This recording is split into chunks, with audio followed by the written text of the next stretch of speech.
अस्सलाम वालेकुम। अगर आप स्ट्रेस एंग्ज़ायटी की वजह से परेशान हैं और घर में ही इसको मैनेज करना चाहते हैं, तो आज आपने 5-6 बातें ये वाली नोट करनी है। इंशाल्लाह आप देखेंगे कि आपकी स्ट्रेस और एंग्ज़ायटी मैनेज हो जाएगी और आप बेहतर महसूस करेंगे। सबसे पहले तो आप देखें कि आपका जो ब्रेन है वो मोनोटास्क के लिए बना हुआ है, मल्टीटास्क के लिए नहीं बना हुआ। यानी कि आपने एक वक़्त में एक ही काम करना है।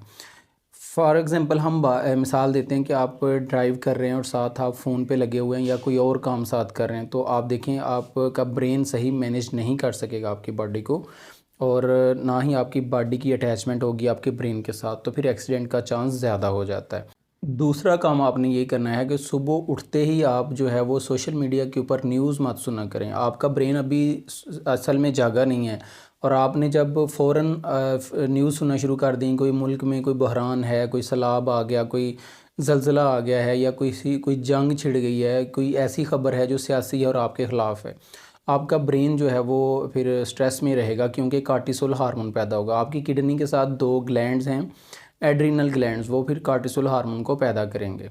तो आप देखें, आपने दूसरा काम आपने सुबह-सुबह फ़ोन यूज़ नहीं करना। तीसरा काम आपने ये करना है कि आपने चाय और कॉफ़ी को तर्क करना है, इसको छोड़ना है।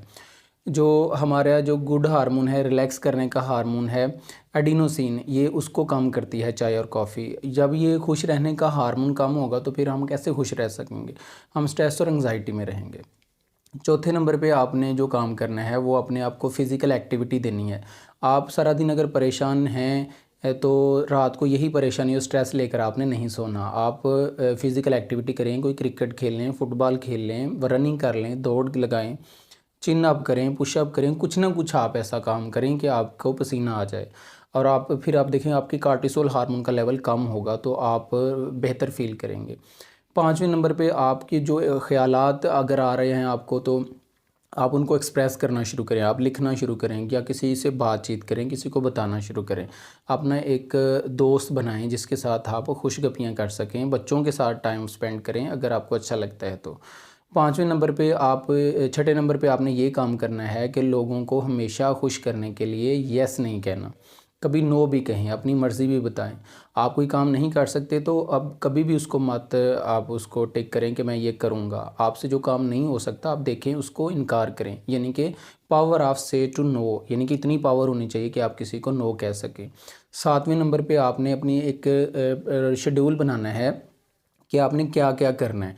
अगर उसमें से कोई काम आप कर लेते हैं, तो फिर उसको टिक करें, आप उसको टिक लगाएँ कि ठीक है ये हो जाएगा, ये हो गया है, तो इससे भी आपको खुशी मिलेगी। जो नहीं हो रहा आप उसको क्रॉस लगाएँ। और किसी से हसद मत करें, अपनी ज़िंदगी को किसी से कंपेयर मत करें और नमाज की पाबंदी करें, वज़ू करें, इंशाल्लाह इससे भी स्ट्रेस कम होगी। और अल्लाह ताला को याद करें। अला बिज़िक्रिल्लाहि तत्मइनुल क़ुलूब, अल्लाह ताला फरमाते हैं कि दिलों का जो सुकून है वो अल्लाह के ज़िक्र में है। तो अल्लाह ताला को याद करते रहें। सबसे बेहतरीन तरीका यही है स्ट्रेस से निकलने का। इसी के साथ हमें इजाज़त दीजिए। अल्लाह हाफ़िज़।